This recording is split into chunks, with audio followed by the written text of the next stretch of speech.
Shabbat Shalom.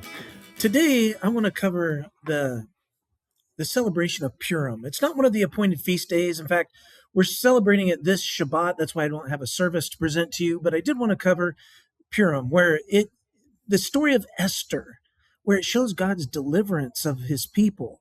Now, this is when some of the Jews were still in the diaspora. Zerubbabel had built the temple, and it's between the time he built the temple and when Nehemiah comes and fortifies the city by building the wall. So it takes place in the middle of that.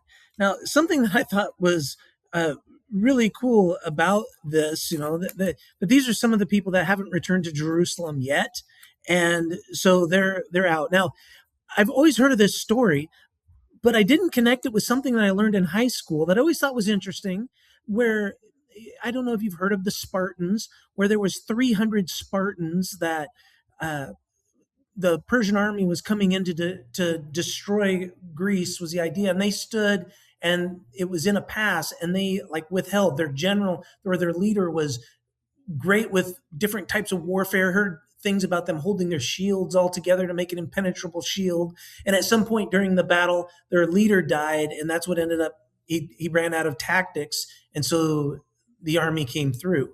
Well, what I thought was interesting is that I've heard about these Spartans before. There's even a video game where the main guy is a Spartan. That's what they call themselves, because there were a few of them, but they were super good warriors. And so I've heard this story, and I thought it was pretty cool. And I didn't know that the Persian king coming in, Xerxes, which has several different names, but that king would have been Esther's husband. Just a cool little history thing that his father and him had this thing where they wanted to conquer Greece, and they were awfully doing war. In fact, the Persian Empire, that's what kind of broke them during this time of Xerxes ruling in Persia, was like the glory days of Persia. They were at their high point, and this obsession of conquering Greece is what kind of brought them down. So it was really interesting that it was her husband. And at the beginning of the story, when he's having a party and he's meeting with all his people, he's probably generating support so that he can go fight the Greeks. Which, connecting with this thing that I learned way back in high school, and I'd come back to the Spartans and thought they were a pretty cool group of guys or whatever, just from what I would read about them, and then the video game, of course. But all that stuff leads into this story where you've got this king who marries Esther. That the beginning of the story, when he wants to put Vashti on show, whether she was naked or not is up to interpretation. That's Jewish tradition. But there's nothing in the scripture that necessarily says that was what was going on. Esther never had to do that. It wasn't something that was repeated. She just had to show her crown and show how beautiful she was. And that, it was humiliating for her. And she said, I'm not going to do that. And then you have the whole beauty contest, and Esther is chosen. Now, the deliverance and the things that make this story extra good, it makes it so that you really want to read this story, is the part where, they get to the end here. I have it in here. It's Esther chapter 4, starting in verse 15, when she's asked to go before the king. And she doesn't know if she's going to live or die, because the king, either you're not supposed to go in front of you, and if the king holds out his scepter, you live. If he doesn't, you shouldn't have gone out there. And when Mordecai says, you've got to do that because this thing Haman's doing wants to destroy all the Jewish people. And Mordecai says, you got to go talk to the king. And then finally, Esther says, starting in verse 15, right? We have right over here. Says, then Esther told them to reply to Mordecai. The guys that messengers to Mordecai, since he couldn't go into the castle. Go gather all the Jews to be found in Susa and hold a fast on my behalf, and do not eat or drink for 3 days, night or day. I and my young women will fast as you do. Then I will go to the king, though it is against the law, and if I perish, I perish. Mordecai then went away and did everything as Esther had ordained him. She was going to go before God.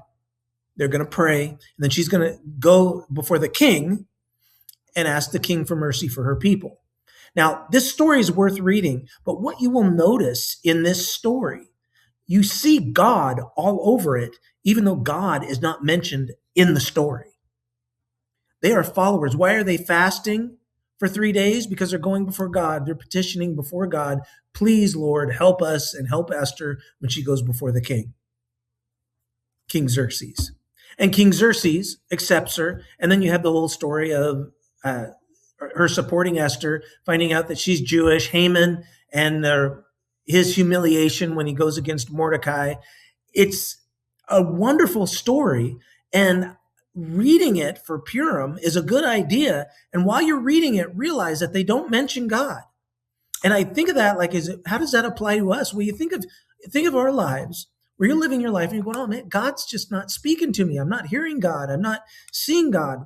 Well, if you're following God, then you're not looking close enough because God is all over you.